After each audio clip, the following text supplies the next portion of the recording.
Hey everyone, it's Ben with SideFX, and right now we're about to talk about Mardini 2022. Mardini was a daily art challenge that we did back in March, and it's the third time we've done it. And today we have Paul Estevez and Olivier Colchen. Paul was one of the judges, and Olivier was the winner. Welcome, guys, and we also have Rob McGee with us too. So to get started, Olivier, congrats, great work. Every day you put out a great piece of art or animation. Let's start off just what had you done Mardini before, and if not, what did you think about doing it for the first time? I actually never engaged in any kind of competition or even actually personal works. It was like the first time I ever did personal works, and it just started as kind of let's see where this will bring me. But with each day, I just felt more and more engaged, and I just felt at some point, hey, maybe I can win this thing. I'm nobody, but maybe I can actually win this thing. So I was super stoked, doing a lot of discoveries along the road, which was, I think, the main driving factor actually. And it was a really nice experience. Obviously, I mean, maybe if I hadn't won, I wouldn't be saying that, but I'm saying it now. That's great. And did you have any favorite nodes or days, or were there any nodes that you weren't aware of before you were doing Mardini? Yeah, actually, I had never used the KineFX nodes, so it was a complete discovery. Like from zero, I had never touched any kind of rigging, not even bones before in Houdini. So discovering the KineFX nodes was really nice. So I really thought before I entered the challenge that my competition, my entries would stop actually at KineFX, because I was like, I don't know nothing about KineFX, so I will maybe do one, two, maybe third week and stop. And I just didn't. I kept going. I even remembered I did my Scorpion of the first day, and I thought to myself, I will probably keep using the Scorpion for every day of the week. And I didn't. I just did a new model every day, because it was more fun just doing a new rig, a new setup every day, and try to achieve the theme of the day. Other than that, I really liked a few other days. Solaris nodes were way nicer than I thought they would be. I even discovered match size. Match size, I had no idea it even existed. And match size, now I can't live without it. I can't. It's there. It's here, and it will stay forever. And yeah, a lot subdivision. My dollhouse. Probably the day I really felt real pumped up, because I did that procedural dollhouse and just clicked and just worked. And at the end of the day, literally at the end of the day, I had something working. I could change the number of floors. I could change the size. I could change the number of rooms. It was a wonderful experience, especially in a few hours. It's hard to say what node would have been my favorite. I can point a few I didn't like. I can point a few I really liked. if you catch my. Well, yeah, maybe we won't. We don't need to talk about the ones you didn't like. Yeah, Paul, thanks for joining us as well. You something that was new this year too is we basically had a little video for each node that you created. So, what were some of your favorite nodes that we had in Mardini this year? So I'm obviously a huge fan of Vellum. I find even when I was looking through the different entries, all the Vellum ones just made me super excited. I love squishy things and cloth and all that kind of stuff. So I love playing with those. So those are my favorite nodes.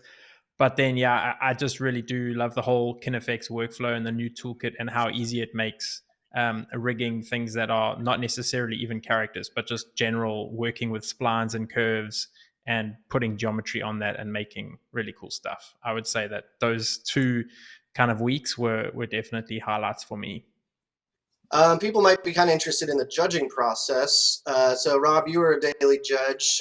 Maybe just tell us a little bit about what the process was like for you judging. Is it challenging? Kind of just your thoughts on the judging. Well, it's every day, the entries would come in at midnight. I was keeping track of them also just for the Ironheart and for the for the point system, so that we could have that updated on a regular basis. So I would go through the forum.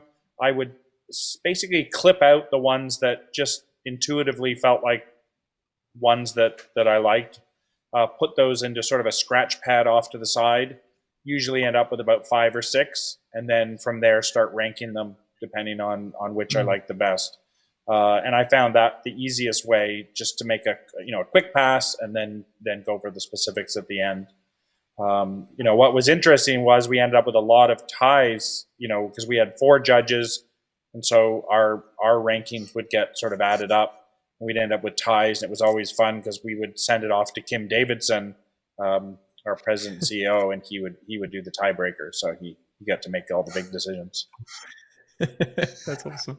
Yeah, it's pretty much the same way. Kind of make a short list, and you kind of already, once you are in through a week or so, you kind of have an idea who's making real good stuff every day. So Olivier, I was always kind of waiting for yours to pop up. Paul, do you have any insights on your judging process? So I actually didn't tackle it alone. I pulled my wife next to me, and we went through each entry together, and then we kind of had like a little date night going through Mardini entries. It was quite fun. And yeah, we just picked ones that, like, I looked at it from like a technical standpoint, and the ones that hit the categories really well. And she would look at it like what looks nice and appealing to her, because she knows nothing about Houdini. And so then we would like kind of compare, and then when we got a list, we would kind of get it down to the ones that hit both really well. That's how I did it. That's great. And it was always, every day was a challenge, especially when you get down to your short list, trying to decide which one should be first, which should be second, which should be third, out of maybe 5 or 6 really good ones. Excellent work to everybody who participated. Rob, are we going to be doing a Mardini hive this year? I think that's the goal. We'll just be going through the entries, getting prizes organized and set up to everyone, and then we'll pull a few that we talk to a few of the artists who might want to contribute and tell a little more in-depth story about what it is that they did for their entries. Because I think a lot of people, that thought process of how a person tackles a problem, how they start from zero and within a very tight frame take advantage of what Houdini has to offer. That's always an interesting story to tell. Yeah, it was really interesting in the forum to see a lot of people say, "Oh, I never knew this node existed before," or "I never used it." Something different this year was that the prompts were nodes instead of objects or themes. Rob, maybe tell us a little bit about why we did it that way this year. Well, I think the primary goal for Mardini, while the contest is fun, it actually is about learning and about people understanding Houdini better, and tutorials are great, but engagement with a real project and a real something where you have to do it yourself is always going to be a better learning process. So we combine Paul's tutorials and introductions with each node, so that then a person could maybe discover nodes they never knew existed before. And from the feedback we've got, a lot of people are like, learned about a whole bunch of things in Houdini that I never knew. Whereas if we had done the traditional prompt, people can just fall back on their favorite 4 tools and just sort of do the same thing over and over again. So I think we got people out of their comfort level, and we got them into a place where they actually learned something. And this was our 3rd year, and I assume that we will be doing it again next year. So keep an eye out for Mardini 2023. Thanks, guys, for joining. I think that's all we need for now, and thanks again for your help, and great work, Olivier. Congrats on the win. And, thank you very much. Very welcome.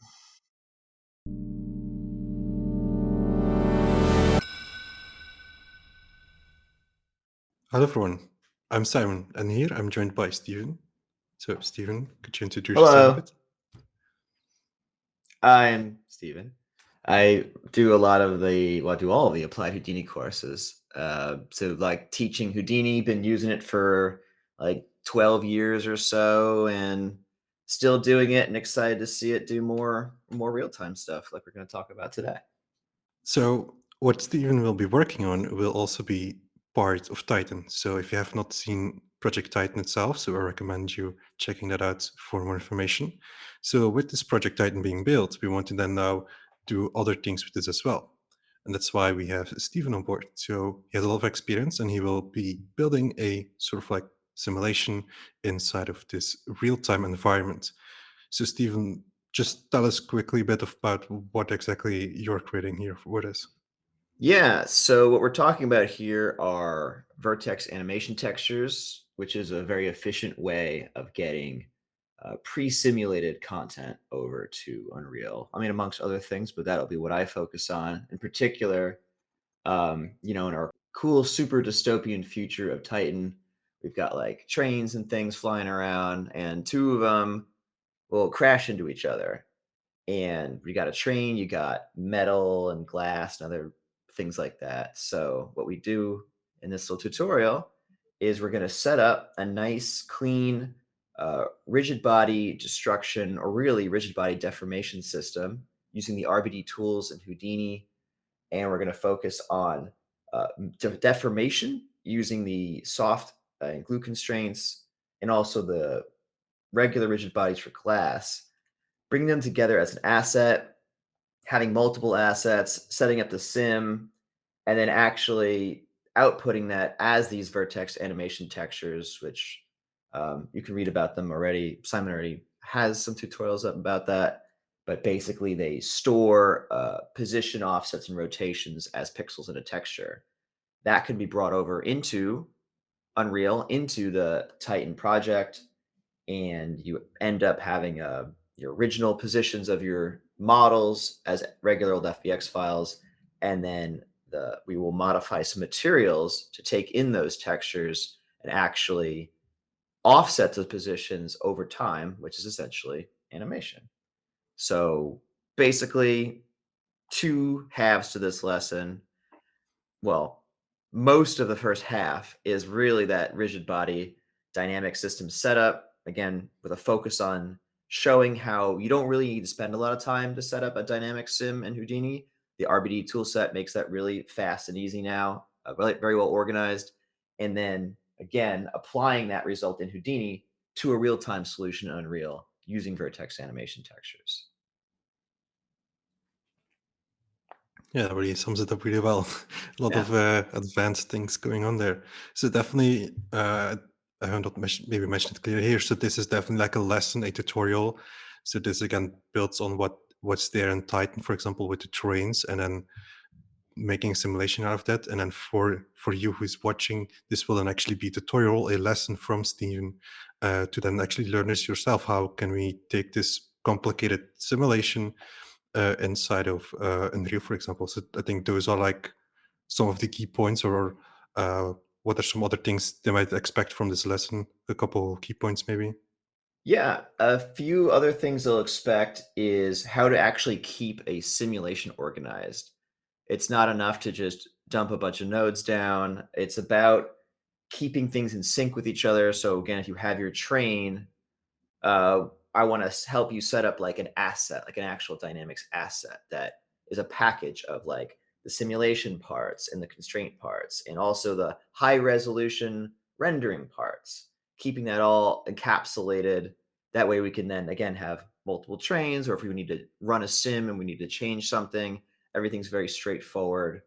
And it will also help you understand on a lower level how it works. I'll spend a lot of time talking about the actual rigid body aspect of this, because you can use vellum to achieve this kind of effect, but I'll also talk about the advantages of using rigid bodies in this case. I'll save it for the lesson, but basically the tool set for metal, I find, because you can literally set up a metal look with soft and glue constraints, and that stiffness and plasticity and that interaction with glass rigid bodies. Vellum does have a rigid body versus soft body feel to it also, but I feel like the tool set is fully there for rigid. So I use it a lot. I mean, I've used it a lot at Industrial Light and Magic and stuff. So I'll also just say I'm very comfortable with it, and that's why I want to talk to you about it. Awesome. So that includes here our little chat on what's next for Project Titan and what you might look out for if you're interested in more things from Titan, and also in terms of like bringing in complex simulations to game engines. So this will definitely be something that you might want to check out later. So that was it. Bye, guys.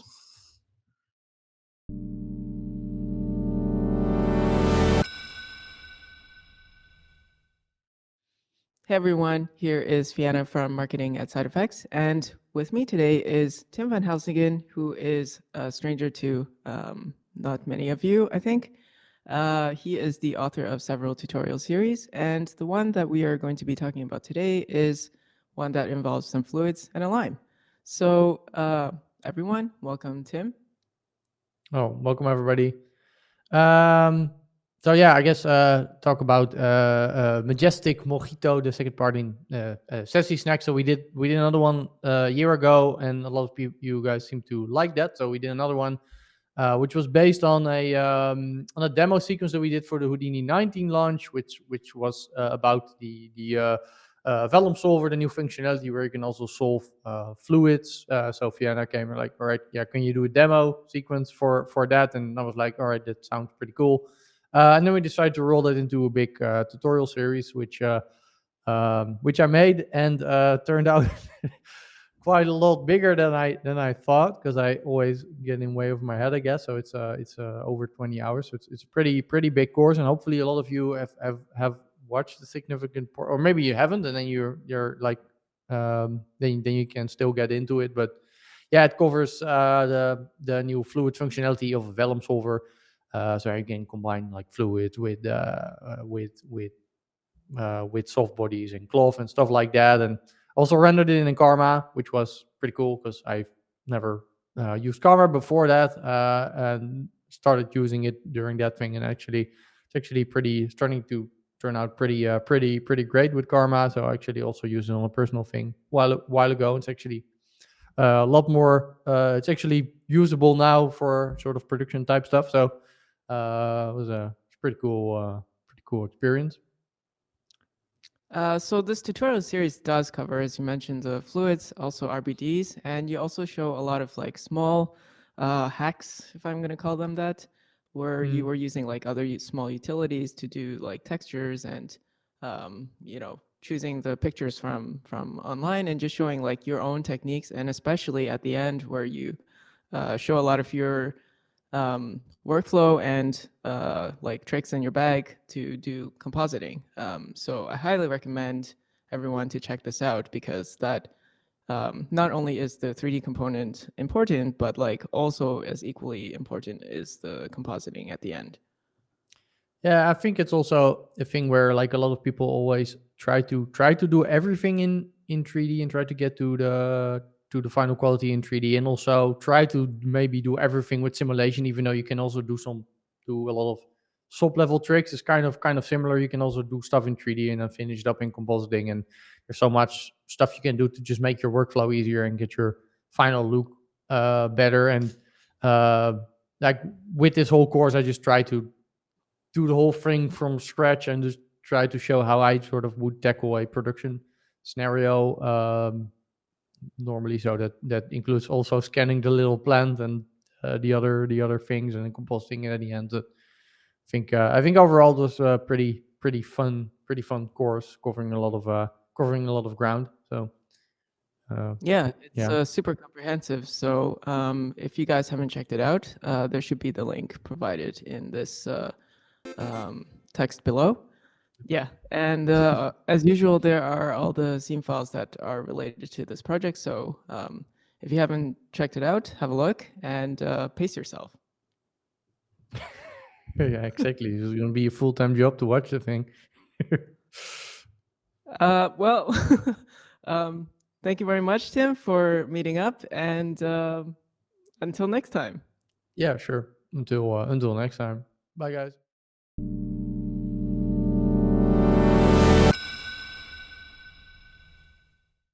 Hi, my name is Mai. I'm a technical artist at SideFX Labs. I'm here to interview Paul. Many of you guys know him. Hi, Paul. It's been a while, man. Hey. Hey. So, my first question to you is that how has your life improved after leaving me behind? So much better. It's I'm finally able to do what I want. No, I'm just kidding. No, I started my own company, and I'm doing freelance work and some of my own projects, about which we're going to talk about one of those here today, which is the Python States for Houdini TDs course.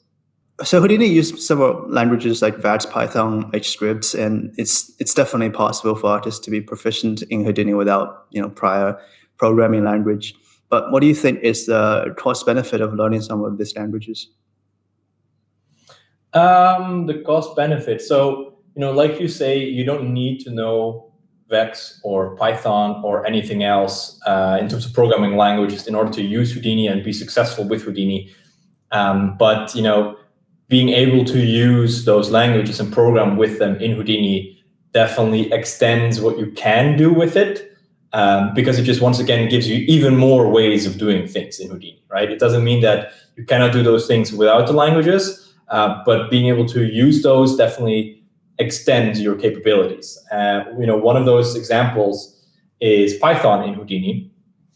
Python allows you to do certain things that nodes Houdini do not let you do, right? For example, extend the user interface, or manage cooking of nodes, or create nodes, and anything other like that. Just like Python states allows you to extend the interaction model that you have with the tool inside of the viewport. So speaking of Python, as a beginner such as yourself, how do you think people should approach learning Python for Houdini? And is there a difference between learning Python for Houdini versus learning Python in general?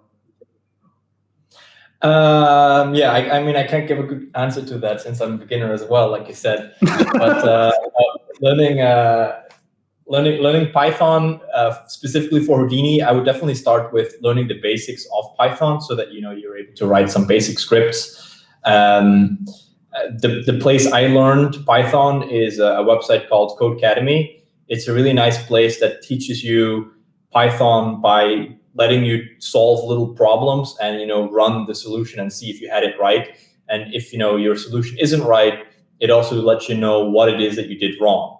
So once you have the basics of that, you know how to create variables. You have if statements, looping, and some other of the basic things that you find in other programming languages. That's when I'd say jump into Houdini and try and do some stuff there, right? Like, for example, read some attributes from geometry, loop over those, modify the geometry, then perhaps go into creating networks with Python. And of course, try out Python states, because that ties all of it nicely together in terms of interacting with the parameter interface, as well as constructing geometry with Python, and many more things. So in terms of how is Python different from Python in Houdini, it's essentially the same, right? Houdini just has an API home that has lots of shortcuts for doing things specifically in Houdini, right? Like, for example, accessing a node, setting a parameter, and various other things that you like to do in Houdini. Awesome. You mentioned that Python states, and I know your course is about Python states. So I'm curious, why did you choose this topic to make a course on, and how much XP and pay raises the students can expect after completing the course? Yeah. So, the reason I decided to do Python states course is, a couple of years back, I think it's now 3 years ago or something, I was getting into Python states myself and just, seeing all the cool stuff that you could do with it, because, Houdini is very powerful and lets you modify geometry by changing parameters. But, I wanted to see if I could make things more interactive, right? Be able to do things with gestures in the viewport, by dragging, by clicking, and other ways. And so what I did at some point after building a couple of tools, because I saw people had interest in it, I did a live stream that wasn't very organized, where I was just building a tool or replicating a tool that I had built, and it had a lot of views. And I noticed that a lot of people were actually referring to that live stream to learn Python states. And that kind of bugged me because I didn't organize that live stream very well and I didn't plan it out very well. So it was more of a see me build stuff rather than me teaching you something. And so since I saw that there weren't any other, recent or new learning material out there about this topic, I decided, it's a good opportunity to create a course about that myself and make it available for people. In terms of, how much pay rise and experience can people expect by doing the course? It's a difficult question. I think if you're well off in terms of building tools in Houdini and you want to take the next step in terms of being a TD, being able to create more polished tools, right? In terms of giving them to an artist and they can do very specific things within the viewport and give them a tailored experience, then, this is definitely a course that you should check out. Sounds very exciting. And I can totally relate about that feeling of you made something in the past and you want to make it better this time. So I've seen a preview of your course and I think it's going to be awesome. Thank you. My next question for you is that your course has over like 10 hours of content, tons of useful information. But, age catches up on all of us. I'm feeling it now. I'm sure you have felt it for many years. What recommendations do you have in terms of progressing through the course material and for students to internalize the knowledge? Yeah, so when I was building the course, I was definitely thinking about that. How can I make sure that the people following the course retain as much knowledge as possible?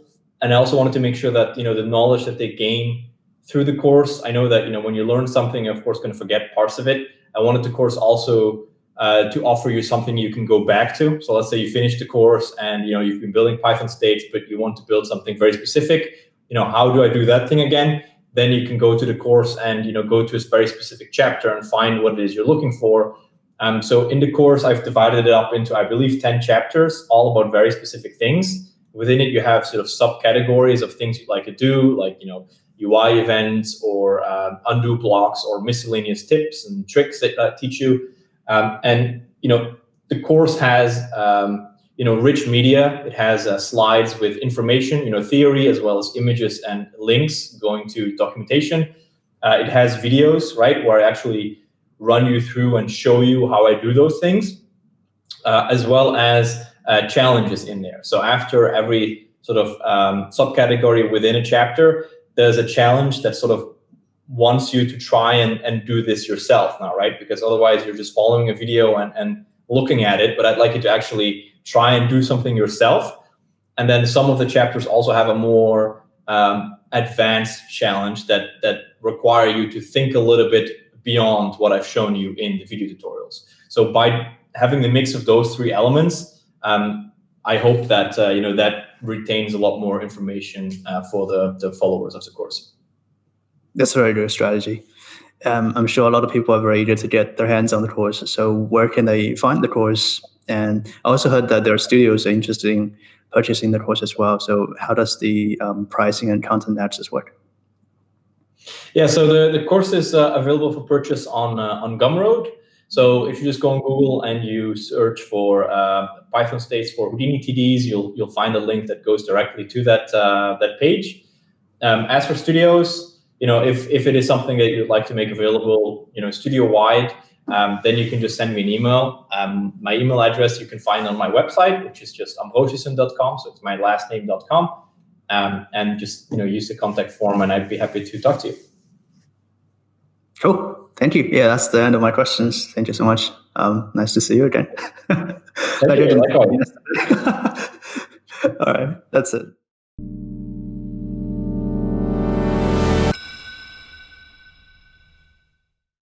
So on an earlier HEX episode, we had Henry Dean on the show to tell us about the genesis of the KineFX project. And with me here today are additional members of the R&D character team. And they are Esther, Mihnea, and Warren. And they're the author of a masterclass video series on character workflow. In the series, they are demonstrating the elephant that you may have seen in the Houdini 19 release. and each of them are going through the parts that they were responsible for in that animation of the elephant. So actually, if you guys can each introduce yourself and tell us a bit about what you do at SideFX, and also the segment that you prepared in the Masterclass series. So let's start with you, Esther. Yeah, hi, I'm Esther Trilsch. I'm a character TD in the R&D department at SideFX, and I put together the rig for the elephant. And it was actually really interesting to see how we can put that procedurally together and how much freedom that gives us in terms of having a flexible rest position and even plugging animation in and make the rig being driven by that.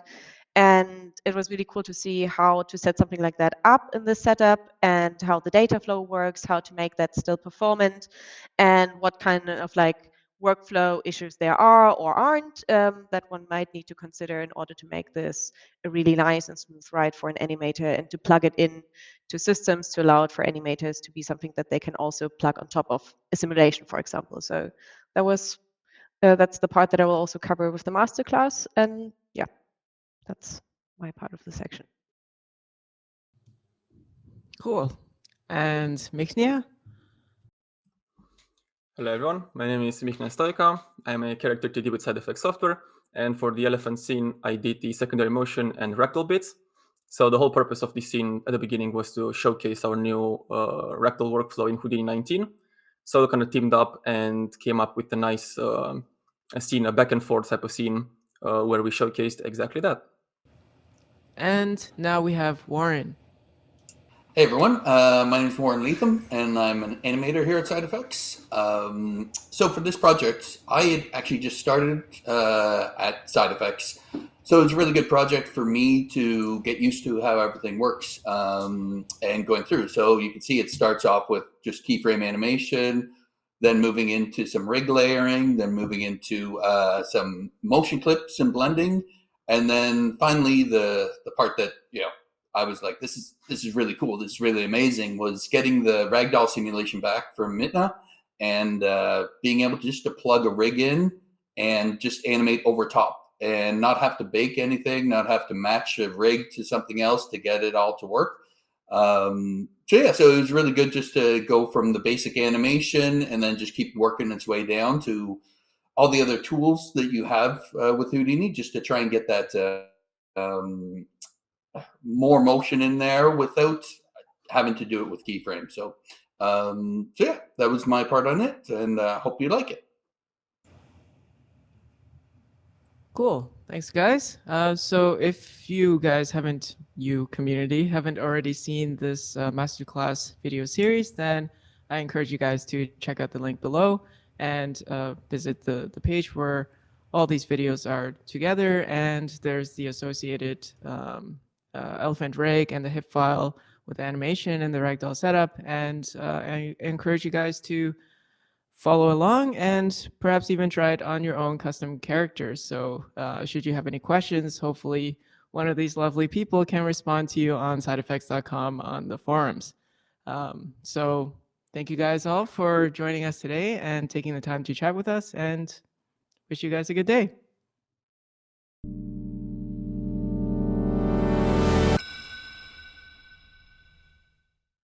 Hey, Chris, how's it going? Good, Rob. Thanks for asking. Really want to congratulate you on the new tutorial, creating a mega character. Seems to be very popular on the SideFX website. Yeah, thanks so much. Yeah, that was a ton of fun to put together, and I'm hoping that it will inspire more people to make some character-based work in Houdini. Now, this particular character, where did it come from? What sort of inspired you to create it? Yeah, that's a great question. So basically, I created this short film that came out towards the beginning of last year called The March of the Ding Dings. It's a music video. And it was my first project that was like a short film that I'd made entirely in Houdini, and was heavily using KineFX for that, for all the character animation and doing all the little, you know, characters and you know, their walk cycles and things like that. And so I basically put that out, and then it got a really good reception, and I sent it to some festivals and stuff, and took it to this one festival called Pictoplasma in Berlin, and was really overwhelmed by the reception there. And I was thinking there, like, I got to do more things with these characters. Like, what are sort of more, ideas that I can come up with for this? And I had this one little thought when I was there of, what if I tried to make like a giant version of this character made up of other little copies of this character? And so I did that, and I thought that that was super cool. And I figured that that would be sort of the great basis for building a little Houdini course out of. So I sent you guys that and sort of pitched that. And then basically went through sort of all those steps again on my own, completely from scratch, with a slightly different character, but more or less along the same lines. And that's sort of how it came to be. Oh, well, it looks fantastic. The now that you spent some time with KineFX, what do you think people need to know as they begin to dive into it? What do you think will help them get started with KineFX? Yeah, that's a great question. So I think that the main thing is that it's a little bit different from rigging in all of the other sort of DCCs and the more standard DCCs. And I think that, the reason for that is that Houdini is not exactly your standard DCC. It's built around a lot of these procedural workflows and stuff. And that's really its strength. And Houdini, used to have some rigging tools back during Hulai. When I was doing that, I sort of taught myself some of the object level rigging tools and things like that, and found that they were very similar to the rigging workflows that I'd used in other apps, but they weren't quite as procedural as other things in Houdini. And so KineFX was like so exciting for me because it was the perfect blend of that sort of like proceduralism with all those rigging tools and stuff, all at SOP level, all with all the tools that I'm familiar with. And so I think that for anyone who is already familiar with some of Houdini and the procedural workflows and the SOP tools, and how points and things like that all work, and someone who's familiar with like general rigging workflows, they'll hop into KineFX really quickly and be able to pick it up and have a great time with it. But I think for anyone else, definitely check out this course, and hopefully it will kind of cover up a lot of those other cases. Yeah. Well, it's interesting because it treats the character almost more like an effect in some ways, and you get things like secondary motion where you can try something out, change some parameters, try something else out, and that gives you a lot of creative freedom, I think. Yeah, absolutely. I think of it a lot as almost like I don't have to animate my character perfectly exactly how I want it. Instead, I can do some sort of basic blocked in animation or stepped animation, and then tweak all these procedural things like the secondary motion or jiggle or adding, noise and things like that to it to get the exact effect that I want, and almost like kind of art direct it in the way that I want it, and keep it all procedural. And it's just so awesome for that, and it's just such a perfect workflow for me, especially as someone who is really trying to like create my own short films completely on my own as sort of a one-man band, and I don't have a team of animators and a team of riggers and team of modelers and all this stuff. So I'm trying to kind of go through all the steps quickly. And back when I would do this stuff before KineFX, I would do a lot of hacky things, and I would always use like, auto rigs when I could, and when I couldn't, I would usually set up my rigs pretty quickly and not spend a lot of time trying to create like controls. Sometimes I'd even just animate the bones. And KineFX really sort of makes doing all that stuff and all the things that you would sort of like get punished for down the line if you wanted to sort of like expand on that, really janky rig that you built earlier, not nearly as much of an issue, because you can always sort of like rebuild your rig as you're doing things in KineFX, and use FBIK to do all kinds of crazy stuff. And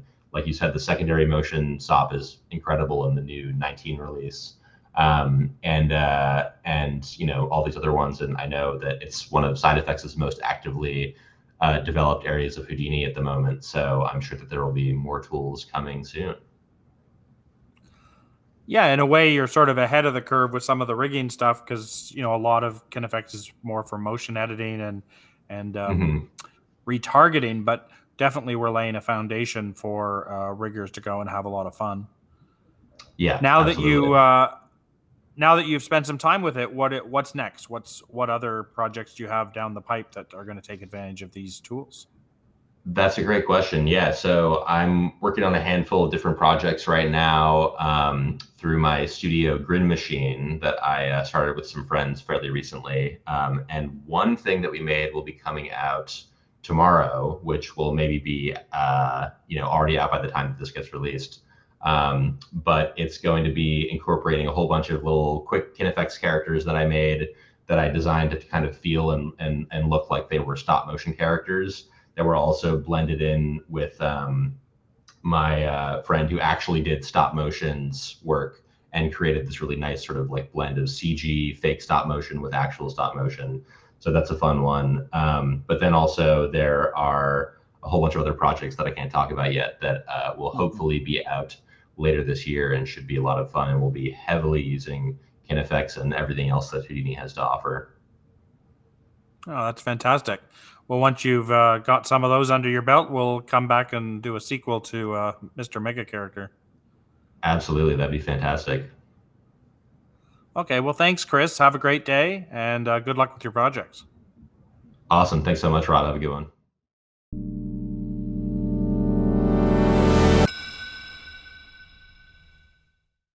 Good day, Carl. How you doing? Hey, I'm fine. How are you? Wondered if you could give us a little introduction as to who you are and your background with Houdini. Sure. I'm an effects artist and generalist from Germany. I work in London at Electric Theatre Collective, and I like to work exclusively with Houdini if I have the chance. Oh, that's great to hear. I definitely recognize your name from last year's Mardini contest. The Gravy River in the mashed potatoes. That was the one I remember. Yeah, that was a fun one. Yeah. Yeah, that was great. You recently posted a personal project called Trapped, which has some really cool pyro effects in it. Could you explain about that project? Thanks. Yeah. So as I said, I love to work with Houdini, and not only at work, also in my free time. And when I get an idea for an interesting setup, I usually try to do a small scene out of it. So during Christmas, I got an idea for an explosion setup that gets triggered by a bouncing ball in a cage. I started with a simple pop simulation of a single point bouncing around. It's increasing its speed a little bit after every collision. Pop simulations give this ability to store a few very useful attributes about the collisions: the hit frame, the number of hits, and the position of the hit. And I'm using these attributes all over my setup. First, I use them to spawn points around each collision area. These points then get fed into a Voronoi fracture. Voronoi creates these nice shattered shapes, which I then convert into splines. And I now had some nice weird-looking wires coming from each impact area. Based on the hit frame and the hit position, I then created an attribute that sends impulses along these splines. I scatter some points on the impulse areas and rasterize them as the source for the pyro simulation. The pyro simulation is a sparse solve with a bit of turbulence, and I also introduce some custom velocity that exaggerates the explosive behavior. Yeah, that's the core setup. The nice thing is that everything is based on the pop simulation. So after the setup was ready, I could tweak the timing and speed the bouncing ball very easily and fine tweak it till it looked nice. I also blend shaped the point position of the last bounce back to the first bounce, so I got a perfect looping animation.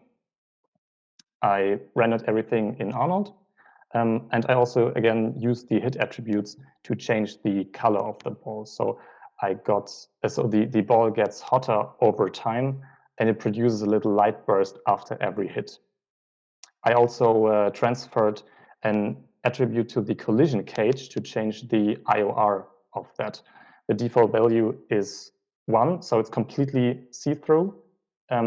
But during a collision, the surrounding area gets changed to 1.3, so that's the refraction index of glass to distort the surrounding area. Yeah, and that's it. After I posted the video online, a friend of mine, Anna Monte, came to me and created a nice sound design for it. So now we can watch it with proper sound effects. Thanks for that again, Anna. That's great.